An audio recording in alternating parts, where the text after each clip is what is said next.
Hi everyone. We are from Group 2 History of Economics Thought. This video is going to introduce about Chicago School. The Chicago School of Economics was founded in the 1930s by Frank Hyman Knight. It originally developed by members of the Department of Economics at the University of Chicago, that emphasizes free market principles. They also placed great emphasis on the effect of the money supply, which they viewed as the most crucial determinant of economic stability. In 1963, Friedman and Anna Schwartz published The Monetary History of the United States, among whose findings was that the 1929 Depression was brought about by a severe contraction in the money supply. While other prominent economists that associated with the Chicago School are George Stigler, Merton Miller, Ronald Coase, Gary Becker, and Robert Lucas. There are four major tenets in the Chicago School. First major tenet in Chicago School is optimizing behavior. Economists in Chicago School emphasize on analyzing the economy rationally with empirical evidence given. For example, Gary S. Becker's rotten kid theorem that shown how parents rationally treat their children by transferring utility from wrongdoer to the victim. Next, Chicago School use mathematical orientation. The economists test model with mathematical orientation if it can predict what happens in real world and revise the wrong one until it goes right.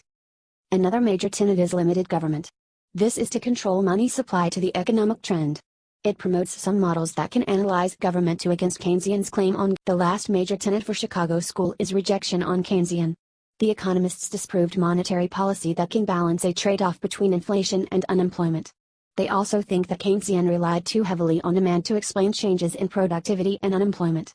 After the background and major tenets, let us look to its contribution, which is monetary theory. First, the demand for money. People demand cash balances because they provide utility to the holder. Three major determinants of the amount of money households and enterprise will desire to hold are total wealth, cost of holding money, and preferences. Next is modern quantity theory of money. The demand for money is relatively stable in the short run. An increase in the supply of money will leave people holding cash balances in excess of amounts they want. The demand for money is highly stable, more stable than functions such as the consumption function that are offered as alternative key relations. Third is the cause of the Great Depression. Friedman and Schwartz reached the controversial conclusion that monetary policy was largely responsible for causing the Great Depression of the 1930s. Fourth is long-run vertical Phillips curve.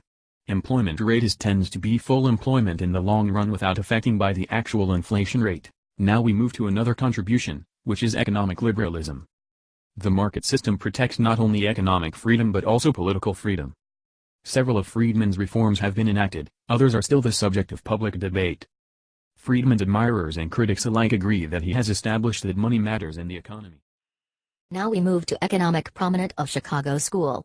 First is Robert D. Lucas Jr., who born in Washington in 1937.